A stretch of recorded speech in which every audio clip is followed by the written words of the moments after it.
चित्तौड़ का धीश। तो आज टॉपिक है आज सुबह की उनकी दिल की बातें। ठीक है, 24 फरवरी शुक्रवार के लिए है ये रीडिंग एंड हमारे सामने है टोटल 4 ऑब्जेक्ट्स। ठीक है, आज मैंने 4 ऑब्जेक्ट्स लिए हैं। पहला ही ये टैरो। ठीक है, काफ़ी दिनों बाद मैंने ये टैरो चेंज किया है बिकॉज हम या तो यूज़ करते थे इसको जो कि है भी एवरीडे विच टैरो। ठीक है, या तो फिर फेरीटेल टैरो। तो आज हम एक तीसरा टैरो ले रहे हैं।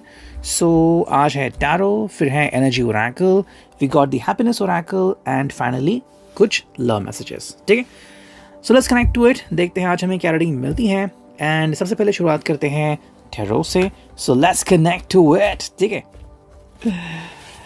चलो सो करते हैं कार्ड्स की शफलिंग एंड लेट्स सी कि हमें क्या रीडिंग मिलती है। Excuse me.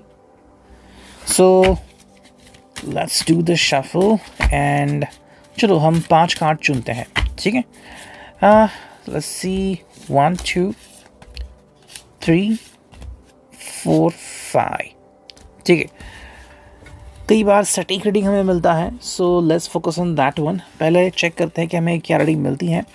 रिवर्स में हम कोई रीडिंग नहीं लेंगे फिलहाल तो। ठीक है, सो जो पहला कार्ड है वो है 9 ऑफ कॉइन्स यानी कि taurus, Virgo, Capricorn, 6 of swords, Gemini, Libra, Aquarius, 10 of cups, cancer, Scorpio, Pisces, 2 of cups, cancer, Scorpio, Pisces and the hierophant यानी कि टॉरस। ठीक है, सो लेट्स सी हमें क्या रीडिंग मिलती है। अगर हम इस पहले कार्ड पे ध्यान देते हैं तो ये है 9 ऑफ कॉइन्स एंड अगर हम यहाँ पे देखते हैं तो जो अंडरस्टैंडिंग मिलती है वो काफ़ी कमाल की है। दिस इज़ वेरी सिंपल कि भाई ये person basically is trying to connect with you. ठीक है, देखो भाई ये है टॉरस, वर्गो, कैप्रिकॉर्न जिसे हम विश कार्ड भी कहते हैं। ठीक है, सेकंड विश कार्ड अगर हम कहें तो काफ़ी सही रहेगा। ये इसलिए इम्पॉर्टेंट है बिकॉज पहली बात तो ये आपको समय दे रहे हैं। ठीक है, एंड अगर वो कोई मूव करना भी चाहते हैं तो भी ज़्यादा सोच रहे हैं, यानी कि वो आपका ख्याल रख रहे हैं, आपके बारे में सोच रहे हैं एंड आपको स्पेस भी दे रहे हैं। तो चाहे आप इस किसी भी कैटेगरी में हो, जिनको लग रहा है कि मुझे स्पेस चाहिए या फिर मुझे थोड़ा समय चाहिए या फिर उन्होंने खुद समय लेना चाहिए, तो आई थिंक इन सभी तरीके से ये पर्सन जो है वो आपको समय दे रहा है, बिल्कुल भी निराश नहीं कर रहा है, जो कि बहुत अच्छी बात है। मेरे हिसाब से आप दोनों के बीच जो बॉन्डिंग है वो काफ़ी स्टेबल हो रहा है। ठीक, अब ये कितना स्टेबल रखना है नहीं रखना है ये दोनों के ऊपर डिपेंड होता है। ये जो हम रीडिंग कर रहे हैं ये उनकी तरफ से है, आपकी रीडिंग अलग हो सकती है। सेकंड जो कार्ड हमें मिला है वो है भाई 6 of swords, Gemini, Libra, Aquarius. तो कहीं ना कहीं कम्युनिकेशन करने के लिए पर्सन बहुत उतावला है, लेकिन साथ में ये भी अंडरस्टैंड कर रहा है कि आपकी भी कुछ अंडरस्टैंडिंग सिचुएशन हो सकती है।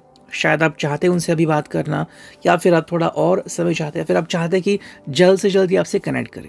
ठीक है, कुछ लोगों को दोपहर के वक्त बात करना अच्छा लगता है, कुछ लोगों को फ़ोन पे बात करना अच्छा लगता है, कुछ लोगों को फेस टू फेस बात करना अच्छा लगता है। तो कहीं ना कहीं पे ये पर्सन आपको रियलाइज़ कर रहा है, जैसे उन्होंने आपको समझा है, जाना है, उसी प्रकार से आपके साथ वो पेश आना चाहता है ताकि आपको कोई भी नेगेटिविटी बिल्कुल भी महसूस ना हो। नेक्स्ट कार्ड में मिला है वो है 10 of cups, cancer, Scorpio, Pisces. Basically आपको कहना चाहता है कि भाई आपके साथ ये काफ़ी खुश है या फिर ऐसी सिचुएशंस तैयार हो गई है कि काफ़ी दिनों तक, महीनों तक आप आराम से रह सकते हैं। अगेन यहाँ पे दोनों की अंडरस्टैंडिंग काफ़ी इंपॉर्टेंट होती है।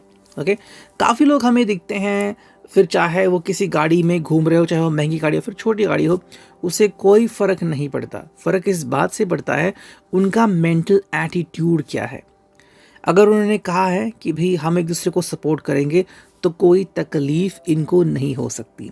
10 ऑफ कप्स सीधा एग्जाम्पल है जहाँ पे ये पर्सन कह रहा है कि I am with you, you are with me, nothing else.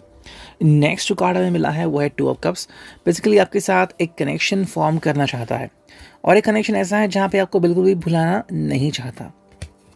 Secondly आपको स्पेस दे रहे हैं एंड अगर आप चाहते हैं कि ये थोड़े से रोमांटिक हो जाएं, फैंटेसाइज करें, तो उसके लिए भी ये पर्सन रेडी है। हो सकता है आप दोनों मिलकर रिपेंट करें या फिर एक दूसरे को बताएं कि आप दोनों ने क्या क्या गलतियां की थी या फिर अभी आपको पछतावा हो रहा है, वो भी चीज़ें हम यहाँ पे देख सकते हैं। 2 ऑफ कप्स से बेसिकली आपके प्यार में डूबे हुए हैं, लेकिन इस बात का इजहार कब करेंगे ये हम एग्जैक्टली नहीं कह सकते बिकॉज ये आप दोनों की निजी बातें हैं एंड जब आपको समय लगेगा कि भाई हाँ ये सही समय है, तब आप इसको ज़्यादा एक्सक्लूसिवली ओपन अप हो सकते हो। जो नेक्स्ट कार्ड मिला है वो है the hierophant Taurus, and that is the most important thing. ठीक है, हर्मिट आता है वर्गों के लिए, बट टॉरस के लिए जो है वो हायरोफेंट। तो मेरे हिसाब से ये पर्सन सही समय एंड सही वजह ढूंढ रहा है। मान लेते हैं 3 वजह हैं, ठीक है। एक वजह है बहुत ही सिंपल, एक वजह है बहुत ही ट्रिकी, एंड एक वजह जिससे शायद ये आपसे नाराज भी हो सकते हैं। इसके अलावा एक वजह जिसके कारण ये आपसे बहुत खुश हैं, इसे वो ढूंढ रहे हैं। ठीक है, एंड कैसे आपको बताए, सरप्राइज दे या फिर डायरेक्टली आपसे कम्युनिकेट करे, इनके बारे में पर्सन सोच रहा है, जो कि काफ़ी अच्छी बात लग तो रही है। ठीक है, तो मेरे हिसाब से ये पर्सन बिल्कुल आपके बारे में सोच रहा है, there is no doubt about it, लेकिन आपको समय दे रहा है। ठीक है, अब बाद में क्या करना है ये खुद आपको तय करना है। So let's connect to it. देखते अभी हमें एनर्जी ओरेकल से क्या रीडिंग मिलती है। एक और बार करते हैं शफल एंड चुनते हैं 3 कार्ड, 1 2 एंड 3। ठीक है, 3 कार्ड्स मिल चुके हैं। देखते हैं अब हमें क्या रीडिंग आती है फ्रॉम दीज 3। अगर हम देखें तो पहला है कॉर्नुकोपिया, सेकेंड है healer of the ages, third है द थिंकिंग वुमन। अगर हम इसको देखें कंपैरेटिवली तो जो पहला कार्ड है वो है कॉर्नुकोपिया। ये पर्सन बेसिकली मूवमेंट्स ढूंढ रहा है, ठीक है, एंड चाहता है कि जैसे ही समय आ जाए वो उस मोमेंट का फ़ायदा उठाए, या फिर हम कहें कि अपॉर्चुनिटी का फ़ायदा उठाए। ठीक है, अगर आप दोनों के बीच संघर्ष चल रहा है तो उस संघर्ष के पीछे की दास्तान क्या है वो आपको बताना भी चाहते हैं, समझना भी चाहते हैं। अगर आप दोनों मिलके इस डाउट को क्लियर करना चाहते हो तो वो भी काफ़ी अच्छी बात है। अगर आप दोनों एक्स हो एंड मिल रहे हो तो भी काफ़ी अच्छी बात है। तो अगर हम इसको हर एक एंगल से देखें तो ये पर्सन अपॉर्चुनिटी का फ़ायदा उठाना जानता है, आपसे बात कर सकता है, एंड आपकी नाराज़गी, आपके डाउट्स दूर करना ये उनकी पहली पसंद है। सेकेंड जो कार्ड है वो healer of the ages. Healing करना या फिर मन से सारे नेगेटिव थॉट्स निकालना, मन को शांत रखना, खुद को हील करना, दूसरों को भी हील करना, ये हमें यहाँ पे मुख्य रूप से दिख रहा है। सो आप इसे हीलर कह सकते हैं, आप इसे अंडरस्टैंडिंग कह सकते हैं, या आपके साथ जुड़ के सारी चीज़ें क्लियर करना चाहता है। जो थर्ड कार्ड है वो है the thinking woman. That is the main thing happening. I think ये पर्सन ज़्यादा सोचने लगा है या फिर सोच में डूबा रहता है। 2 तरीके होते हैं, या तो वो सोच में डूबा रहता है, ख्याल नहीं होता कितने बजे है, खाना खाया नहीं खाया, और दूसरा जैसे ही बात करते हैं आपसे खो जाते हैं ख्यालों में। तो वो चीज़ आप इनके थ्रू अंडरस्टैंड कर सकते हो कि भी कौन सी चीज़ चल रही है, या फिर इनके अंदर कौन सी ऐसी बातें हैं जो या तो इनको तकलीफ दे रही हैं या फिर इनके मन से जो डाउट्स है वो निकाल रही है। ठीक है, अब देखते हैं हैप्पीनेस ओरेकल से हमें क्या रीडिंग मिलती है। हम करते हैं इसे shuffle, let's connect to it, and हमें करने हैं 3 बार शफल, 1 2 एंड फाइनली 3। चलो अब देखते हैं हमें कौन से कार्ड्स मिलते हैं, 1 2 3 एंड एक और 4। ठीक है, तो हमने 4 कार्ड ले लिए हैं। देखते हैं हमें 4 कार्ड से क्या रीडिंग मिलती है। Okay, so here is the one जो कि है भाई, look at life through the windshield not the rear view mirror. यानी कि अगर आपको ज़िंदगी में देखना है तो सामने देखिए, पीछे मुड़ के मत देखिए। तो कई बार हम कहते हैं ना कि भूतकाल में अटक जाते हैं, ये बिल्कुल आप दोनों के लिए है। आप दोनों चाहे अपने एक्स हो या फिर आप दोनों के बीच कुछ चीज़ें हुई हो, खफा हुए हो, गुस्सा है, इसको नहीं ढूंढना है। फिलहाल सिचुएशन क्या है, क्या आप कोई सिचुएशन को संभाल सकते हो, क्या आप कोई प्यार भरा रास्ता निकाल सकते हो, यही आपके लिए काफ़ी इंपॉर्टेंट है।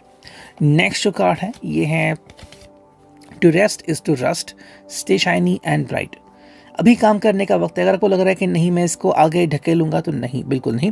अभी इस वक्त अगर आपको इनसे कम्युनिकेट करना है या फिर इनको समय देना है, एंड ये समय सीमा जो है अगर 2 दिन की है, 2 हफ्ते की, तो भी काफ़ी इम्पोर्टेंट है, लेकिन इसको टालो मत। टालने से कोई भी बात हल नहीं होगी। तो जो कार्ड हमें मिला है वो है भाई, you must be the change you wish to see in the world. यानी कि जो बदलाव ये लाना चाहते हैं ज़िंदगी में, अपनी ज़िंदगी में, वो एक्चुअली आ रहा है, और इसके लिए आप दोनों भी जिम्मेदार हो। जो 4th कार्ड है वो है opportunities multiply as are seized. तो जब भी मौका मिलता है सोचिए उस मौके के बारे में एंड आप उसका फ़ायदा कैसे उठा सकते हो। फॉर एग्जांपल, ये गुस्से में है, आप गुस्से में हैं, कैसे आप दोनों एक दूसरे का गुस्सा शांत कर सकते हो। एक मौका मिला कि शांत हो गए, तुरंत आपने बात की और इनका जो गुस्सा है वो आग बबूला होने से पहले आपने इनका गुस्सा शांत कर लिया, तो ये काफ़ी सही बात हो सकती है। ठीक है, एंड अब देखते हैं फाइनली लव मैसेजेस। चल चलते हैं 3 कार्ड जो अभी तक की रीडिंग आ गई हैं। ये पर्सन आपसे बहुत खुश है, लेकिन कहीं ना कहीं डर ज़रूर है कि आपका जो नेक्स्ट मूव है ये उनको नहीं पता कि आप उनके ऊपर गुस्सा होगे, चिल्लाओगे, इनको प्यार करोगे या फिर क्या और चीज़ें हैं ये उनको नहीं पता। अब देखते हैं, हमें यहाँ पे 4 कार्ड्स मिले हैं। लेट्स कनेक्ट टू इट, देखते हैं क्या रीडिंग आती है। जो पहला कार्ड है वो है यू अंडरस्टैंड मी, यानी कि जो सबसे पहली बात ये पर्सन आपसे कहता है कि आप इनको समझ के लेते हो, ये उनके हिसाब से बहुत बड़ी बात है। हर कोई एक दूसरे को समझ के नहीं लेता। सेकेंड जो कार्ड है वो है you care and comfort me when I am in a bad mood. ठीक है, अगर ये किसी बैड मूड में होते हैं तो आप इनको कंफर्ट जोन देते हैं, जो कि आपकी स्पेशलिटी यहाँ पे हमें दर्शित होती है। थर्ड जो कार्ड है वो है even when you are angry और gloomy you are still adorable. चाहे आप जिस भी हालत में हो, आप बहुत प्यारे दिखते हो, ये उनका कहना है। एंड जो फोर्थ कार्ड है वो है we can imagine a wonderful future together. आप दोनों का जो साथ, आप दोनों की जो अंडरस्टैंडिंग है एंड दोनों एक दूसरे का जो साथ दे रहे हैं, उसी कारण आप दोनों को एक बहुत ही अच्छा कल देखने को मिल सकता है। इसके लिए बहुत ज़रूरी है एक दूसरे के ऊपर ट्रस्ट करना एंड एक दूसरे को अंडरस्टैंड करना। ये था reading. I hope it will resonate. See you next.